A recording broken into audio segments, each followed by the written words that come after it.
Hello hi నమస్తే. ఈరోజు మన రెసిపీ గులాబ్ జామున్.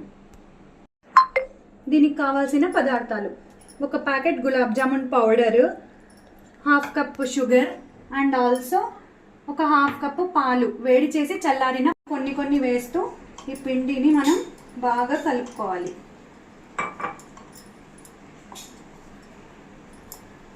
బాగా స్మూత్గా వచ్చేటట్లు కలుపుకోవాలి.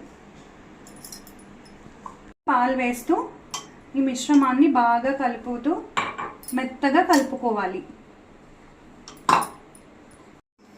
దీన్ని బాగా కలుపుకొని ఒక 10 to 15 మినిట్స్ పక్కన పెట్టుకోవాలి. స్టవ్ ఆన్ చేసి ఒక పాత్ర పెట్టుకొని దీంట్లో మనం ఒక ప్యాకెట్ గులాబ్ జామున్ పౌడర్కి ఒక గ్లాసుడి నిండు చక్కెర అండ్ ఆల్సో దీంట్లోనే ఒక గ్లాస్తో వాటర్ వేసుకుందాం.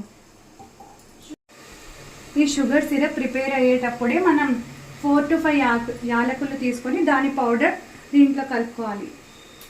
పిండితో చిన్న బాల్స్ చేసుకొని పక్కన పెట్టుకుందాం.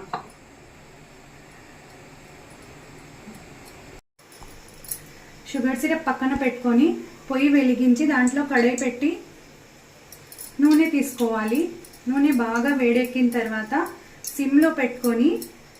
మంట సిమ్లో పెట్టుకొని ఈ బాల్స్ నూనె బాగా వేడెక్కిన తర్వాత ఒక్కొక్క బాల్స్ని మనం నూనెలో వేసుకోవాలి. ఇవి గోల్డ్ కలర్ వచ్చేంత వరకు బాగా నూనెలో వేపుకోవాలి.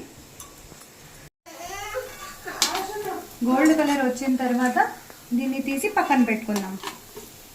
ఇది వేడిగా ఉన్న నూనెలో వేయించిన గులాబ్ జామున్ బాల్స్ని షుగర్ సిరప్లో వేసుకుందాం. ఇప్పుడు మన వేడి గులాబ్ జామున్ రెడీ. తొందరగా సర్వ్ చేసుకుందాం. యమ్మీ గులాబ్ జామున్ రెడీ అండి. ఈ రెసిపీ నచ్చితే లైక్ చేయండి అండ్ షేర్ చేయండి. ప్లీజ్ మా ఛానల్ని సబ్స్క్రైబ్ చేసుకోండి. Thank you.